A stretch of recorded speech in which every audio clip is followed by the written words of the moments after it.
So Marvel is rebooting Daredevil, and Stephanie Phillips is the one who's writing. And if you're not familiar with Stephanie Phillips, she's probably one of the best writers in the industry at the moment right now. She's got some solid writing credits to her name. There's her Phoenix run. She has some writing credits over at DC, the Green Arrow one-shot for part of Dark Crisis, different things like that. And while it's too early to know how solid her Daredevil run is going to be, this one is a really great story so far in issue number 1. So what this does is it picks up with a prophecy, right? It says, a shadow draped in red, a city deafened by silence, a righteous path split in two, a promise, fire and faith, forgiveness and blood. One mask will fall as another is raised. The hand that offers peace may strike first, and he who looks without sight will see too much. So, certainly cryptic, but as we get further through this, one of the things you're going to start to notice here is that Stephanie Phillips is seemingly drawing a lot of inspiration from Frank Miller's Daredevil run. That's kind of my interpretation.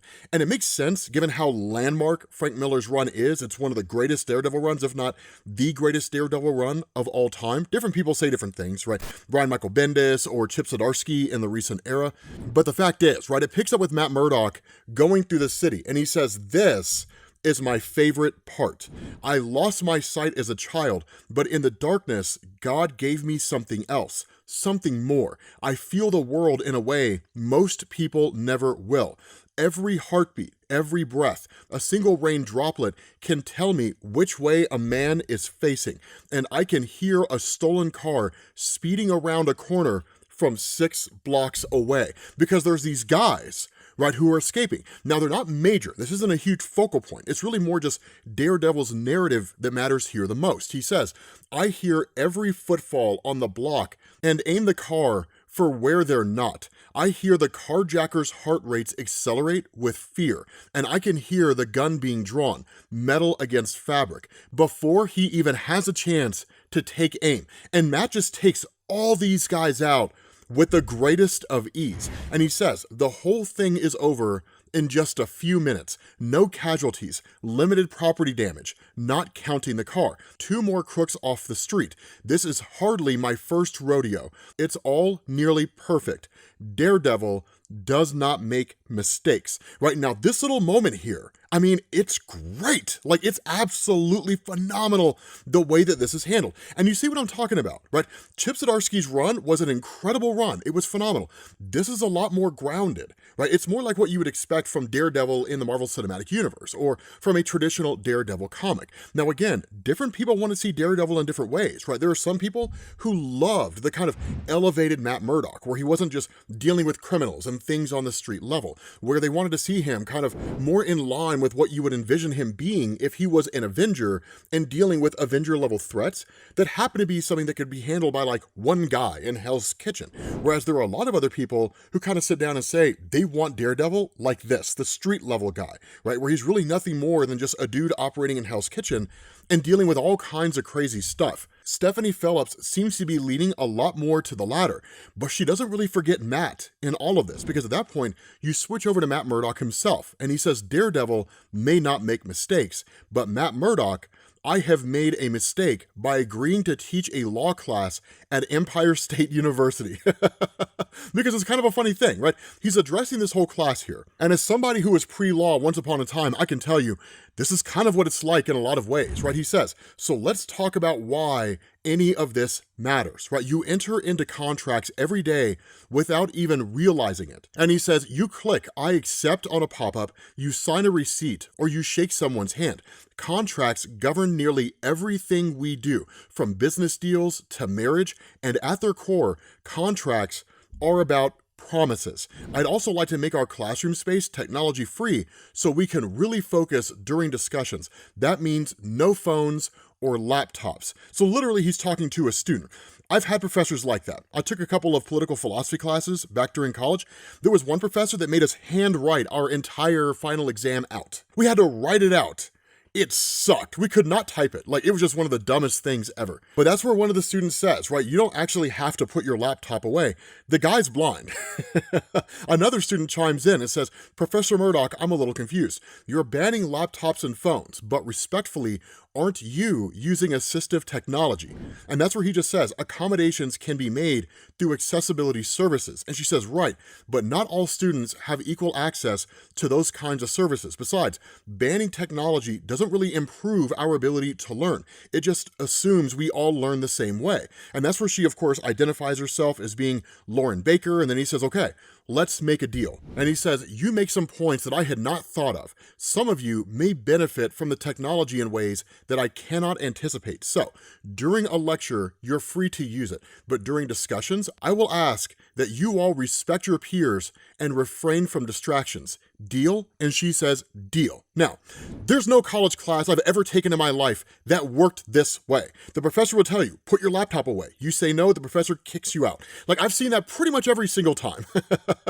However, she's not wrong when she says that, right? Not everyone learns the same way, right? People learn in different ways and in different speeds. And so having some kind of a recording device or having a laptop there, right? It is necessary to be able to understand that, to recognize that, and to be able to allow that to happen within your classroom. Honestly, it's one of the biggest complaints that college kids had back in my day, because I turned 42 yesterday, so I'm an old man. Back in my day, right, when I was taking college classes. But the bigger point is, it's the fact that he's willing to work with his students. That's an important thing. And it's one of the things that I love about what Stephanie Phillips is doing here. It's subtle, but it's big at the same time. She's maintaining the philosophy of Matt Murdock, which is that Daredevil, of course, being the other side of the coin, there is no compromising with him. There is no rationalizing with him, right? If you break the law, Daredevil's coming for you. He can be brutal, he can be cold, and he can be calculating. But Matt Murdock, his entire shtick here is he is a man that needs to be able to understand all sides of an equation as a lawyer, and he operates that way. So I love the fact that Stephanie Phillips keeps this intact. It's great. And so that's when Matt continues on, right? He says, we just demonstrated offer and acceptance, two of the essential elements of a contract. To learn about the rest of the pillars of contract law, you'll be reading from our casebook before the next class.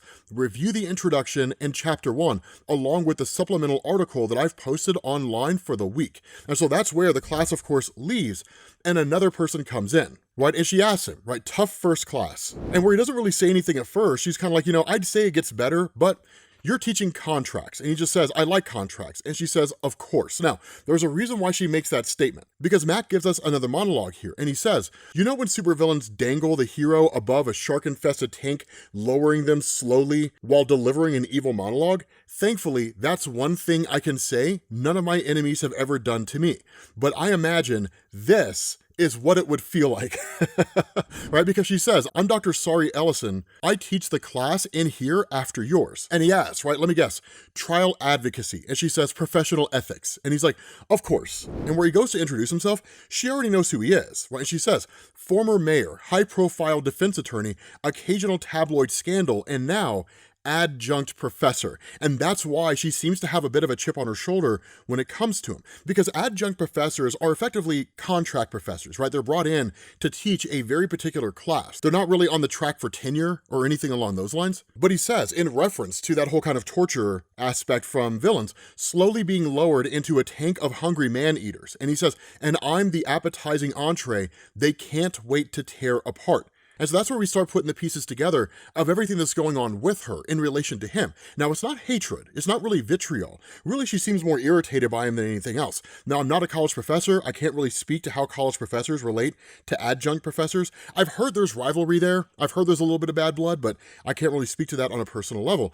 But when she says, quite the resume, that's when he says, she smells blood. And he just says here, right, I thought it was time to diversify. Also, that resume could be seen as a liability to a firm looking to hire. And so she just says, right, I'm so glad ESU could be your fallback, Mr. Murdock. And that's where he says, right, that's not really what I meant here, because the kind of message that she picked up was like, this isn't really like a serious job. Right? No one teaches here seriously, right? This is kind of a fallback. It's a hobby, right? More than anything else. And no one wants to consider their profession to be a hobby for somebody else. People who are this immersed in professions, on track for tenure with the university or something like that, they take it very, very seriously. And so the perception that somebody comes kind of waltzing in, they're there on a contract basis, they teach part-time, they don't really take it seriously. Some might take that as an insult to their very profession. And that seems to be how she takes it, right? And that's why he says, and that's the first bite. And so once the students come filing in, initially he kind of tries to apologize and smooth things over a bit. And she just says, my class is starting, Mr. Murdock. And so he says, my biggest problem with the whole Shark Tank analogy, of course, is that I like sharks.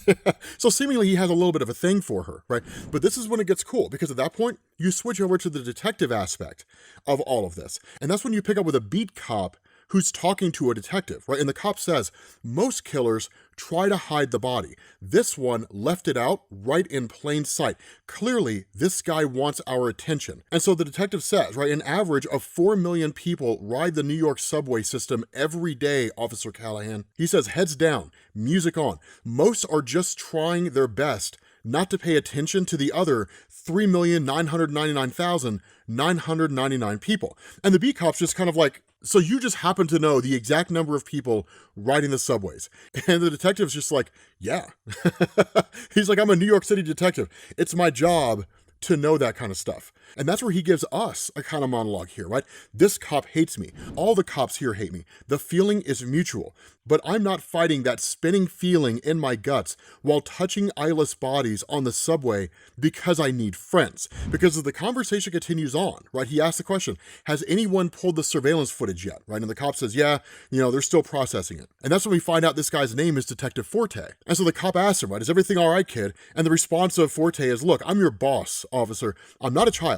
Don't treat me as one. But the crazy thing here is they're observing a lone body in a subway train that's had its eyes removed and a hood placed over its body. So now we're getting into the territory of like ritual, right? This is pretty messed up. And that's where Forte just kind of monologues again. And he says, I am here to do a job. And as it turns out, I am really good at this job. And so they kind of go back and forth again, right? Where Forte observes the entire thing and he says, the eyes were removed with precision, no rage or panic. Ligature marks on the wrists indicate the victim was bound, but I am not seeing defensive wounds on the hands or the fingers. And the cop asks him, right, what does that tell us? And Forte says that this is going to happen again if it hasn't already. Run a sweep on the other cars to see if the missing eyes are close. But my bet, the killer took them as souvenirs. And so that's an important distinction here, right? The fact that this guy was bound and then had his eyes removed and was brought here indicates only one of two things. Either this person did it willingly, which is highly unlikely, but possible given the ritualistic nature of it all, or this person was incapacitated and then had their eyes removed. But this guy's not screaming. There's no look of pain on his face. So it's not as though it was done while he was conscious, which sounds like it would be a fate worse than death, to be honest with you guys. There's a lot of mystery surrounding this, but it's pretty wild because at that point, you switch over to Matt Murdock and a new character named James. Now again, James is being introduced here during Stephanie Phillips' run for the very first time. And you have him and Matt kind of going back and forth. And Matt kind of comments on this, right? Everything feels so similar, but it's different, right? I'm at a local bar, but it's not Josie's. I'm meeting an old friend from law school, but it's not Foggy Nelson. I'm teaching law school, but I'm not a lawyer. It's all uncanny. But the conversation between the two of them, going back and forth, right? James says, how did we drink like this until the sun came up and just wander into our classes with maybe a piece of toast to sober us up? And Matt's just kind of like, I have no recollection of such a thing, James. And James just kind of starts laughing, right? He's like, no recollection. Then you must have been drunker than me, Matt. But that's where he offers one more. Matt just kind of turns him down and says, thanks, but I have to teach in the morning. This one's on me, James. I owe you for finally being able to say that I'm gainfully employed again. And so James is seemingly the one that helped him out here. And so James continues on here. He says, not to talk myself out of free drinks, but I'm not the one that you should be thanking. And Matt asks him, right, what do you mean? Like, I thought you recommended me for the position. And James says, no, I vouched for you, sure. But the idea to hire you? It was all Harlan Vale, that tech tycoon guy. Now, Harlan Vale is new to the Stephanie Phillips run, but this guy seems sketchy at best because the questions asked by Matt, why would a billionaire have anything to say about law school appointments? And James tells him he's now ESU's largest donor and he's launching some kind of prototype or something. The campus is getting all this new technology for free, and the dean wants to kiss his backside. And so Matt just says, that kind of sounds generous. And he says, by generous, I mean completely suspicious. And he says, like I said, it's not my first rodeo, which makes sense. everything costs something. So somebody just showing up with all this hyper advanced technology and then putting themselves in a position to where they can determine who it is that's going to be appointed to law school positions indicates a personal vendetta, or at least a personal drive to achieve something. But there's a motivation behind this, right? And so that's why Matt says, I really should go. I need to be on my toes or these students will eat me alive tomorrow. Besides, I think they can smell fear, right? There's sharks in the water. And James just tells it, right? Just remember, Professor, if you're the one with the grade book, then you're a man with nothing to fear. And so that's when you pick up with the Daredevil side again, right? And Matt Murdock says, I've reinvented myself before, but law professor, maybe it's like James said, we're getting too old for all of this. And there's no better reminder than standing in front of a room filled with students half my age. I hear one of them say a word that I assume is some kind of slang, which I couldn't even begin to guess the spelling of. And God, I even sound old.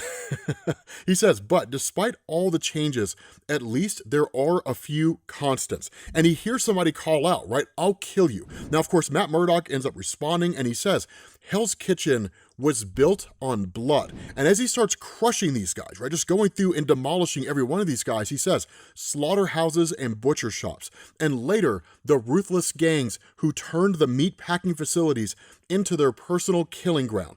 In the 70s and 80s, the Westies dismembered their victims, using those old slaughterhouses in a completely new and gruesome way. Now, yes, the Westies have been referenced over the course of Daredevil comics, but it was Daredevil comics referencing the real world. The Westies were an actual gang. It was Mickey Featherstone and Jimmy Coonan, I think, who led them. And they ended up basically taking over or leading the Westies after Mickey Spillane was killed by Jimmy Coonan. At least that's the way the story goes. There's a really good book called Once Upon a Time in Hell's Kitchen, I think, that runs over the history of all this stuff.